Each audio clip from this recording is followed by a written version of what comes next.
ഷൈനിയും മക്കളും മരിക്കാൻ കാരണം ഭർത്തൃ സഹോദരനായ വൈദികൻ. ഷൈനി മുട്ടിയ വാതിലുകളെല്ലാം അടച്ചത് ഫാദർ ബോബി എന്ന നാട്ടുകാർ. ഏറ്റുമാനൂരിൽ അമ്മയും മക്കളും തീവണ്ടിക്ക് മുന്നിൽ ചാടിയ ആത്മഹത്യ ചെയ്ത സംഭവത്തിൽ ഞെട്ടിക്കുന്ന വിവരങ്ങളാണ് ഇപ്പോൾ പുറത്തു വന്നുകൊണ്ടിരിക്കുന്നത്.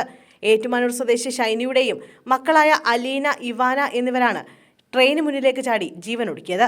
ഇവരെ മരണത്തിലേക്ക് തള്ളിവിട്ടതിൽ ഭർത്താവ് നോബി ലൂക്കോസിനുള്ള പങ്കുപോലെ ഒരു കത്തോലിക്ക വൈദികനും ബന്ധമുണ്ടെന്ന വിധത്തിൽ വാർത്തകൾ പുറത്തു വന്നിരുന്നു.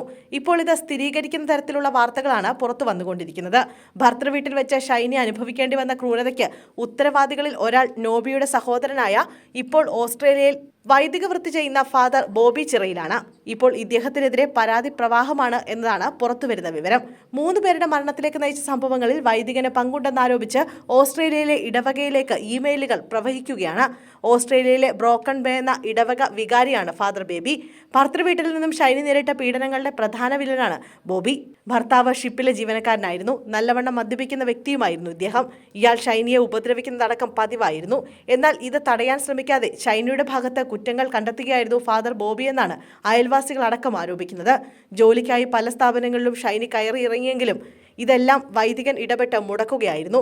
നിരന്തരം പ്രശ്നക്കാരിയാണെന്ന് ആരോപിച്ചുകൊണ്ടാണ് വൈദികൻ ജോലി മുടക്കിയത്. അടുത്തൊരു പാലിയേറ്റീവ് സെന്ററിൽ ജോലിക്ക് പോയപ്പോൾ പോലും അതിനും ഉടക്ക് വെച്ചത് ഫാദർ ജോസ് ആയിരുന്നു. വീട്ടിലെ ജോലിയെല്ലാം ചെയ്തിരുന്നതും ഷൈനി ആയിരുന്നു. എന്നാൽ നന്ദിയില്ലാതെ പെരുമാറുകയായിരുന്നു ഈ കുടുംബം. വൈരാഗ്യബുദ്ധിയോടെയായിരുന്നു പെരുമാറ്റങ്ങൾ എന്നും നാട്ടുകാർ പറയുന്നു. ഒറ്റയ്ക്ക് പെൺമക്കളെ പോറ്റാൻ കഴിയുന്നതിനെ ഓർത്ത് ആദ്യകൊണ്ടാണ് ഷൈനി മക്കൾക്കൊപ്പം ജീവനൊടുക്കിയതെന്നാണ് നാട്ടുകാരുടെ ആരോപണം.